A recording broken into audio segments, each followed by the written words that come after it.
You are now tuned in to 9/11 Connection, powered by Supporter of Creation.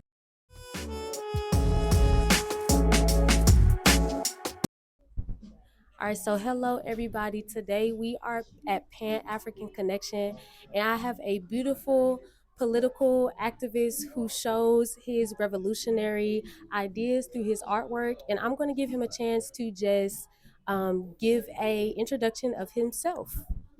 All right, my name is Nommo Kofi Diop. I'm an artist. I spent about over 40 years of painting and drawing.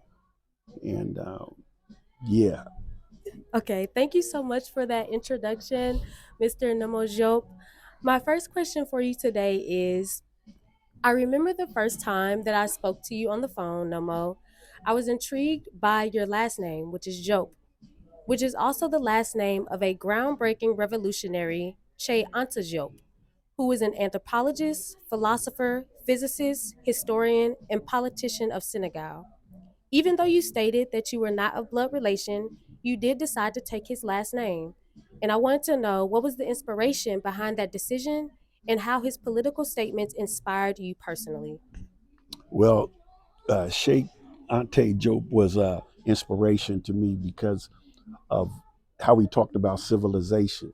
Before, uh, a lot of what he talked about was before the intervention of European and Arabic or Islamic or Christianity to African continent, and he talked about more of a time when Africans were doing Africa, right? Where the way we perceived life and how we perceived civilization was based on our own internal structure rather than from something being an intrusive or something coming from the outside in.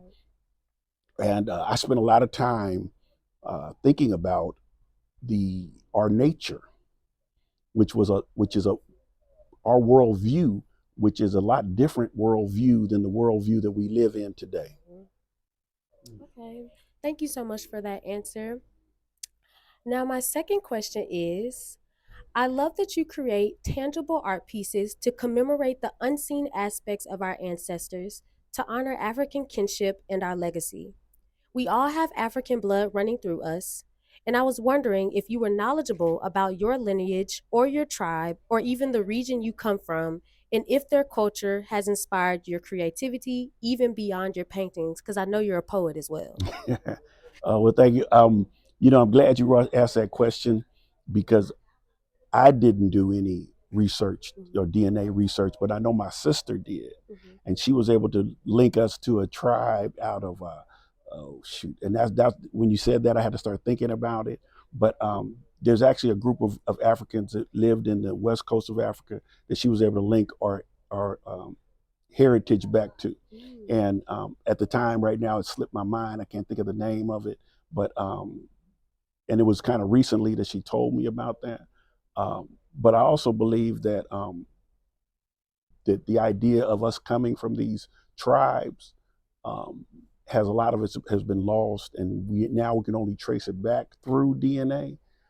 And but what I try to have us remember is that regardless of what Kwame Nkrumah said, that uh, I'm not African because I was born in Africa.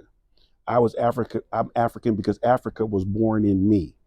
And for a lot of us, we need to realize that we need to focus on how much we are similar rather than how much we differ from the continent of Africa. So your family roots are always with you, regardless of how much trauma and pain and rejection that has happened between us as a people.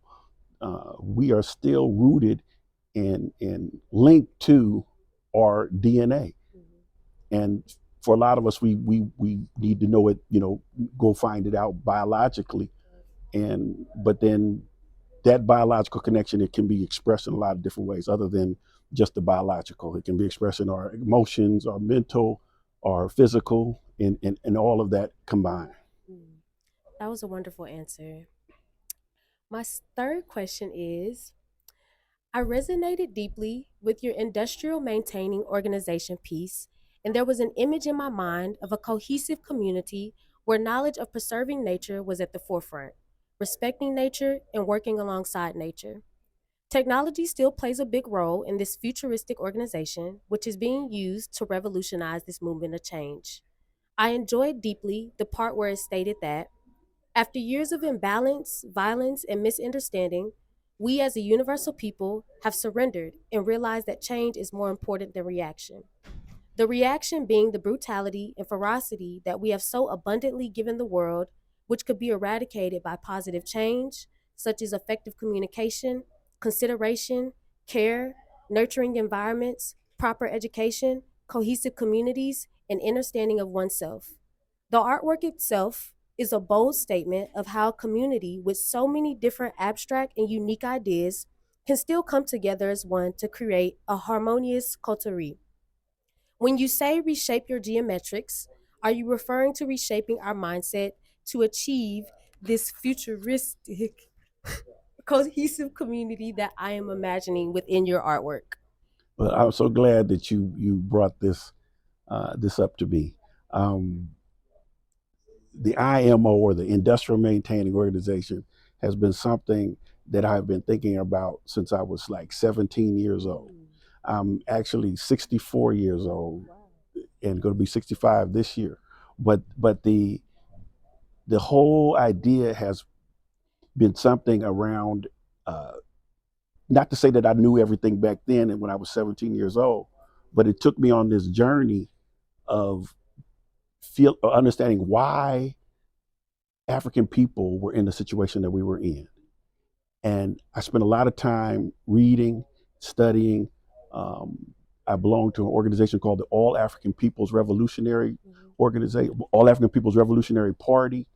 And in that, we spent time studying and reading, and actually it helped me to change my ideology, right? Not to say that I had it, have my ideology intact today where it should be, because throughout life, I'm constantly growing, I'm constantly improving.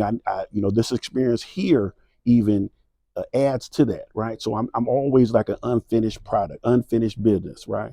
But along that time, it's been about how do we live differently, rejecting everything that I see here, and reformatting and re-understanding and reimagining that into a way that would be more beneficial for all our people, right? This painting called Anubis that I have here on this exhibit, it's after all of these years of studying about who we are, where we came from, and then trying to put that together into an idea that represents the future.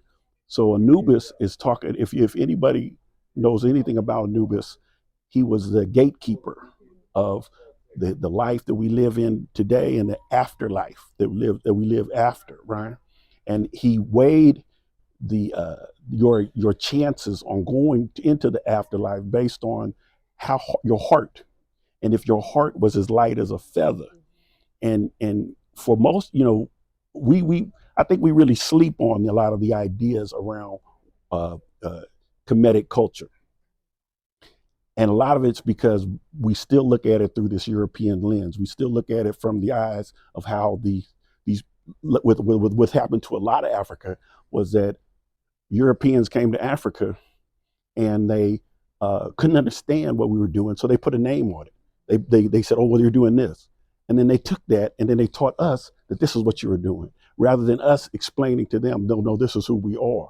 And so Anubis, when you look at this picture here, Anubis talks to the ideas of the material world that we live in today, and the material world, or the reality of the material world that we can create.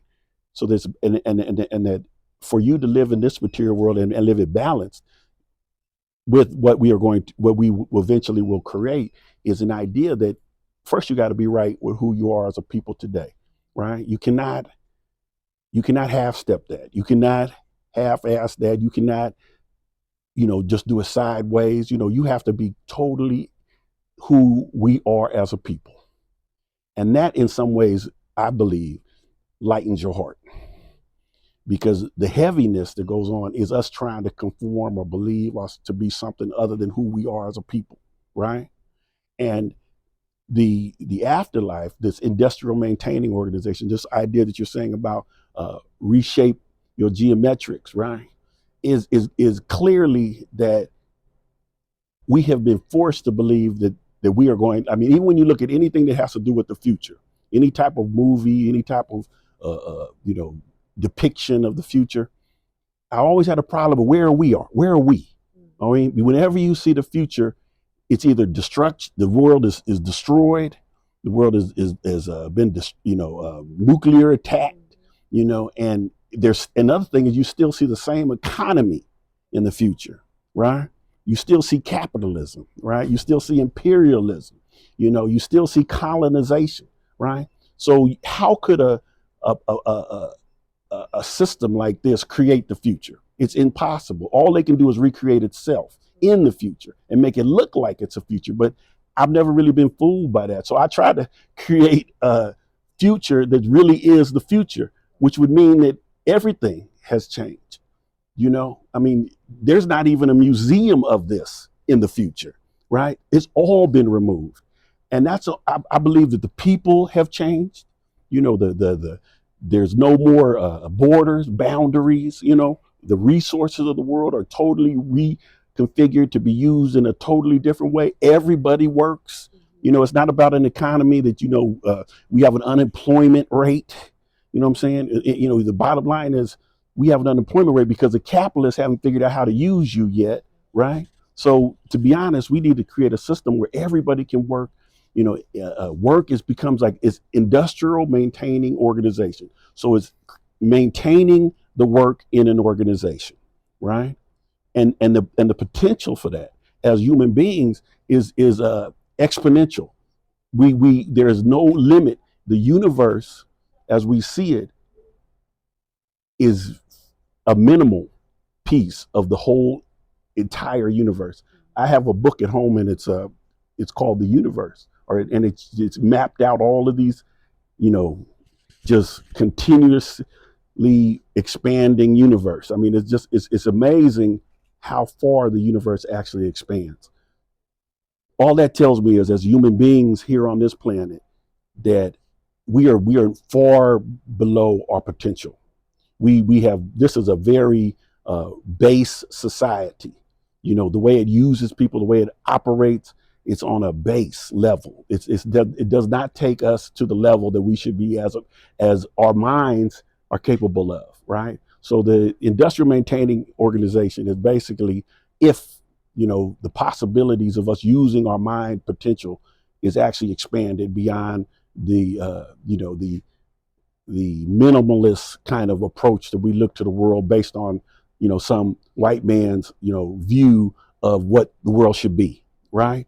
We have if you don't see it through the eyes or the lens of white people, then somehow or another it's not correct. And that's the problem I think we're facing in the world is and we bought into it. We believe that this is we fight for it. We fight for our own oppression. We stand up for our own exploitation. And so in a lot of this work today, as I'm talking, I can think about pieces that I'm talking about that speak to this new beginning and new ending, right? And new beginning meaning the IMO, right? And the new ending is basically ending what we're living in, right? I'm so glad that you brought up your 17, you said seven, correct? Or 17? 17 years old. 17. Mm-hmm. I'm so glad that you brought up your 70-year-old self. Mm-hmm. And so with that being said, if you had a chance to speak to younger you, whether that be 5 years old, Mm-hmm. 6 years old, 10 years old, Mm-hmm. 17 years old, Mm-hmm. what would be some words of encouragement, Mm-hmm. motivation, and words of caution you would give him? Yes. Well, that's a great question, and immediately I thought about one of the last books that I've read, and it was called Blood in My Eye. I don't know if you've read that book before, but it's by George Jackson, right? And I want to tell you a little bit about George Jackson first. But George Jackson was uh, had a life sentence, sent to prison for stealing $70 from a gas station, right? And the idea about George Jackson was that he felt that the elders or the people. He came up during the 60s. That during that time, the elders failed the youth, right? Because they didn't take the revolution or the struggle to the point that it should have been, right? He was an organizer, right? I believe I try to be an organizer too. He organized the prisoners, right, to stage uh, uh, um, hunger strikes and all these other type of things because of the conditions in prison. As a result of that, he was a threat to the prison system, and the prison system actually put him in solitary confinement during the time while he was there. Right. Eventually, he was murdered in prison. Right. But and there's a lot to George Jackson. But the reason I bring him up, and when I talk about the youth, is that um, even me raising my own sons. I've one son who's 23, another son is 25. I can see some of the things that I did while I was growing up that were unconscious, right? That I didn't spend enough time thinking about the impact or the long term, results of those type of things. And now today, even I see a lot of people my age who, because of probably economic reasons more than anything else, hold on to their jobs and almost teach the youth the same things that they were taught by their mothers and fathers, right? So we actually are this word I was going to talk about today, it's called a positive feedback loop. And just by the term alone, you would think that it's something good, but actually it's not. We really need a negative feedback loop, right? Because the idea of a positive feedback loop is you could take like a word like that N word, right? And it's being the feedback is that it's a word of endearment, right? And so the more you hear it, the more you feel that it's working for you, right? And it becomes this constant loop where we can't get out of it, even to the point where people will argue in favor of it, right? But I always used to say that we need to have, and it does happen, because when I say that I'm African, it almost immediately causes people to think that there's something wrong with me, right? But you've been sitting around here calling yourself that N word all this other time, and there ain't nothing wrong with that. You see what I'm saying? But you got a problem with me calling myself African, right? What I identify with is somewhat of a problem, right? So when we talk about the youth and we talk about what's important for our youth, for one, we have to let them lead, right? And we have to realize too is that as I realized as I grew older is that I made a lot of mistakes, right? And there was nobody around me to check me. I just made them, right? Well, I think for a lot of us, we think that we're going to check our youth and try to, form them into making the right decisions, not taking into consideration that maybe they already have the answer. Maybe they already don't need our solutions, right? Because our solutions have got us into the situation that we're in today, right? So, George Jackson talks about this in a great detail and in great and takes us to a great level. And we need to focus on how can we recreate a community that relies on our youth as the future and not as something that we want to teach them about our past and they need to regurgitate that to their children. We basically are on a treadmill of destruction if we continue to do that. So I try to encourage the youth.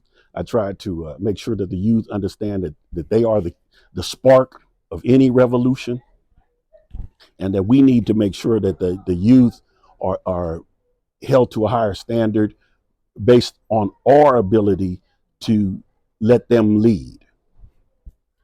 Well, Nommo, thank you so much. Mm-hmm. Thank you, thank you, thank you beyond words for Mm-hmm. this amazing interview. You Mm-hmm. dropped some game, you dropped some knowledge, All right. and I love that last part you said about allowing the youth to lead because Mm-hmm. I'm a 24-year-old, Mm-hmm. so Mm-hmm. I'm in this game trying to lead Mm-hmm. and do my best. So Mm-hmm. thank you so much for those words of encouragement. Mm-hmm. Thank you so much for this beautiful artwork that you have Mm-hmm. created and just putting your creativity out there to revolutionize the world. All right. Well, Thank you so thank you. much. Thank you. Thank you.